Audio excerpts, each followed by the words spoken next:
Well, when we are leading in uncertain times, I think we have to take a step back and have a decent look at where can we have an impact as leaders. We can't change the world. We can try to make the world a better place, but we have to focus on our employees, on our customers, and our local communities. People often say that risk is what is left when you have analyzed and think that you know everything that's coming, and then something comes your way. Visma's doing really well. We're growing, engagement is sky high, we have great products, but there's so much more to do.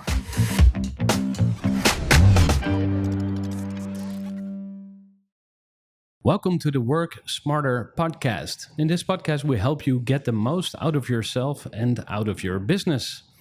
We are recording live from the Work Smarter event in Utrecht, the Netherlands. So if you hear any background noise, now you know why. I am joined today by Merete Hverven, CEO of Visma. And as a CEO, Merete is responsible for 16,000 employees in 33 countries and an expected turnover of 2.8 billion this year. And that's 2.8 billion euros. And we are here today to talk about leadership in uncertain times. Merete, welcome to the podcast. Thank you. Uncertain times. That's where I want to start off. Well, obviously, President Trump just got elected, so the timing for this keynote is very spot on, I think. Yes. But let's first explore what that means, uncertain times, because it implies that back in the days everything was stable and okay, and there were no disruptions. Is that true, or I mean, are we really living in uncertain times? How do you know? Yes, so of course, it's never been total stability. But if we look at everything that's going on in the world today, if you look at the economical and political uncertainty, we actually have to go more than 50 years back, ranging back to the Second World War II, where we had similar times. We have the war in Ukraine, Gaza, Sudan. The list is unfortunately way too long. We have more than 300 million people that are in need of humanitarian aid. So, and you mentioned, yes, the election yesterday as well. So there is more uncertainty today than we have had for the past 50 years, unfortunately. Yeah. Okay. And that brings us to leadership, because in your opinion, leadership is different in uncertain times, or how should we act as leaders? Well, when we are leading in uncertain times, I think we have to, of course, take a step back and have a decent look at where can we have an impact as leaders. We can't change the world. We can try to make the world a better place, but we have to focus on our employees, on our customers, and our local communities. And in uncertain times, I do believe that people need someone to look to that creates some sort of stability, even though there are uncertain times. So being a leader in times like this, you need to pay more attention to your leadership skills, to your employees, to create that safe haven that everyone is looking for. Yeah. What about morality? Is it important to have an opinion on what a better world looks like? I think so. Every day when I go to bed, I make sure to sort of think about that. If anything would come in tomorrow's newspapers, I would stand strong, because even though you're a leader, you're still a person with your values. You have to stay true to who you are. And you have to make decisions that you can stand for, that your kids can read in the newspaper, and you have an understanding as of why you did that. So morality is extremely important. And as leaders, we're culture barriers. So the culture you want to create in your company, that's the way you need to act. Yeah. And what are some values that stand out for you? Are there one or two things that really are like non-negotiable? Yes, I think it's very simple. Think straight, talk straight. I have a clear principle. I never lie. I always tell the truth. But that can be hard, because lying can be attractive sometimes, to talk around things or to have a hidden agenda. But you say talk straight and think straight, talk straight. Yeah. Okay. Yeah. I think yes, in the short term, maybe you would like to sort of put forward a lie because it's easier, but in the long term, it doesn't last. So, of course, as leaders, we can't say everything to everyone, but what we say, it needs to be the truth. Yeah, yeah. Interesting. So, what about values for smaller companies? Because if you're a bigger company, you usually have more resources to strategize, to think ahead, to think about these big subjects and big themes. But for a small company, you think they also need values? I definitely think so. So either you have 2 employees or 16,000 like we have.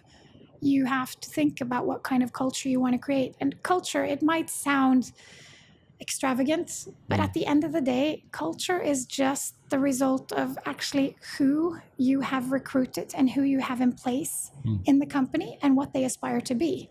So being very clear, like our values are that we're dedicated, we're responsible, we're entrepreneurial and inclusive. And we live by those every single day. That's important. Yeah. If we go back to the topic of leadership in uncertain times, there's a saying, winter is coming. You might have heard of it. How can we prepare for winter or for bad times? Do you have any hints? I think it's very important to prepare.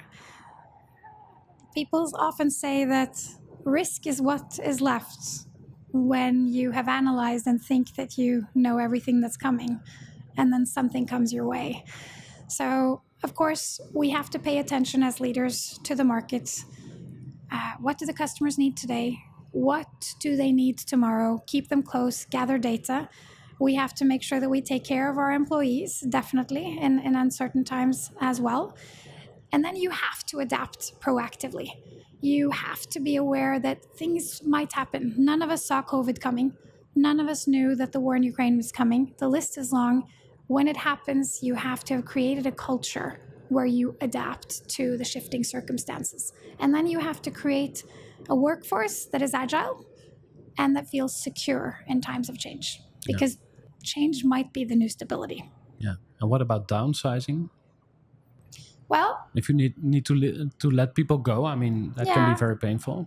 That is very painful, definitely. Have you been through that, or because you're always expanding and growing and acquiring and getting bigger and better? But yes, so in Visma, I would say to for the most part, being in a growth business is a lot more fun than being in a business where you suddenly have a turnaround. But I also have experience from being in turnarounds, and of course,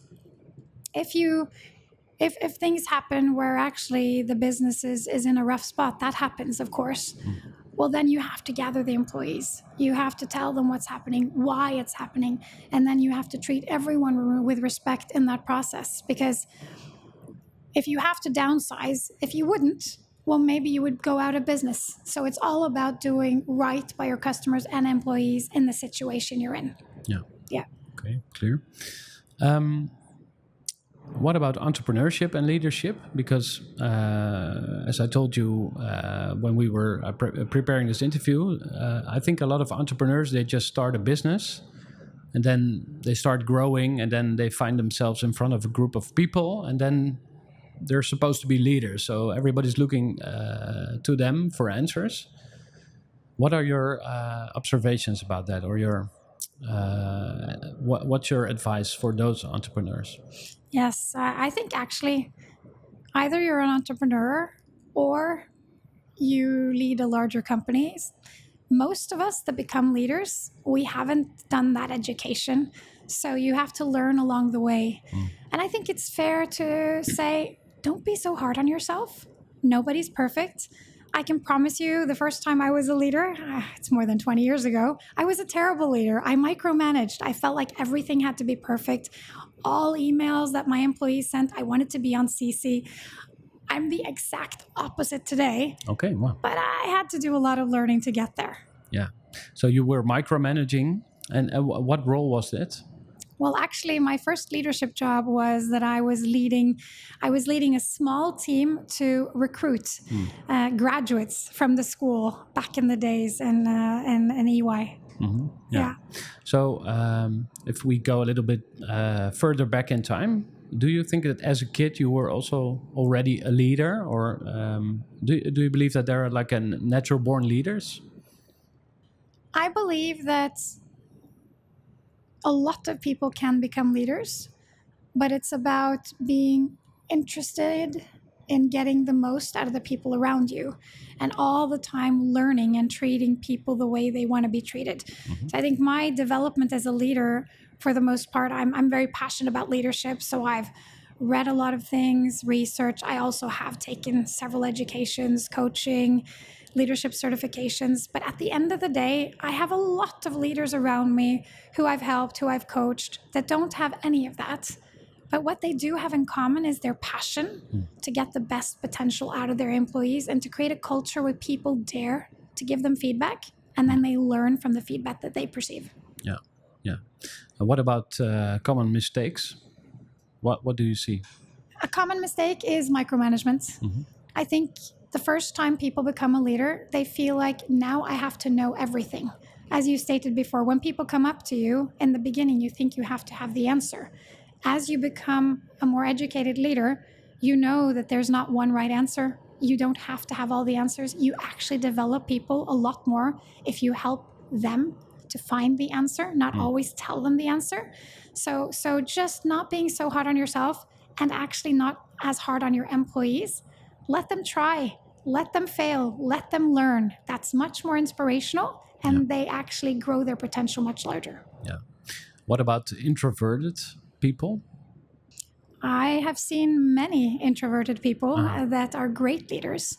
So I'm extroverted myself, but in general, it's more about, if you're an introverted leader, the difference between introvert and extrovert is just where do you get most energy. Introverts get more energy by reading a book and being more alone than extroverts. They get more energy by being surrounded by people. Yeah. Both of them can be great leaders, but you have to make sure that you find room to get the energy. It just takes a little bit more energy, but you can still be an amazing leader.